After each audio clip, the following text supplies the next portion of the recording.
I believe in accepting failure. Children have always been taught that there is usually only one right answer to your work, and that's the answer that they have to find.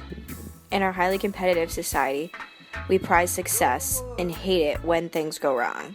Society doesn't reward defeat, and you don't hear about failure in your history books unless you hear about failure that became success, like Thomas Edison. So unlike Thomas Edison, many of us avoid failure like the plague. Many of us are so focused on not failing that we don't even aim for success. Of all the things that we can be wrong about, failure is at the top of the list. And children don't realize that without failure, you won't succeed. Failing is not a sign of weakness like children may think. Failure is not something to shun, but it's something to embrace. None of us are born with this fear of failure. It's not an instinct, and it's something that will grow in you as you become older. Very young children don't have a fear of failing. Failure can be crippling and stop us from taking risks in life. So how do we develop this fear? When we get to school, we quickly learn that making mistakes are bad.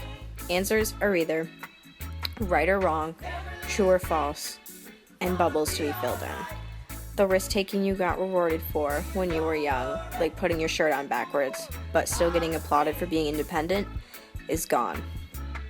This black and white thinking doesn't encourage learning. To achieve any worthy goal, you have to take some risks along the way. Everyone deserves an equal chance, and you can't possibly know everything, so how can these children never expect to fail? Allowing children to make mistakes is the best way to show children that they don't have to be a perfectionist. We have to remind them of what they knew as toddlers. Some children will confidently shoot their hand into the air, while others will just sit back quietly and hope they don't get called on while they slouch in their chair because they are so afraid of taking academic risks. Or you have the child that will tell others they didn't study that much the night before a big test, when they actually stayed up all night studying. They are afraid of that failing grade, so lying is better. These children are under more stress than ever, but they are lacking the basic coping skills. Children are so scared to get anything wrong that they won't even answer a question in front of their classmates in fear of being wrong because they don't want to be mocked or laughed at by their peers. We need to teach them that it's okay to fail and that everyone does it. Every student is going to have a different upbringing, and it's going to affect the way that they act at school.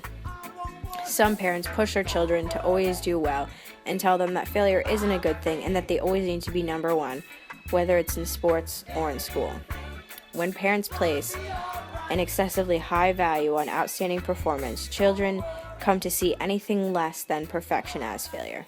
Children try their hardest to do the best for their parents, but sometimes they cannot meet those standards, and they get scared to tell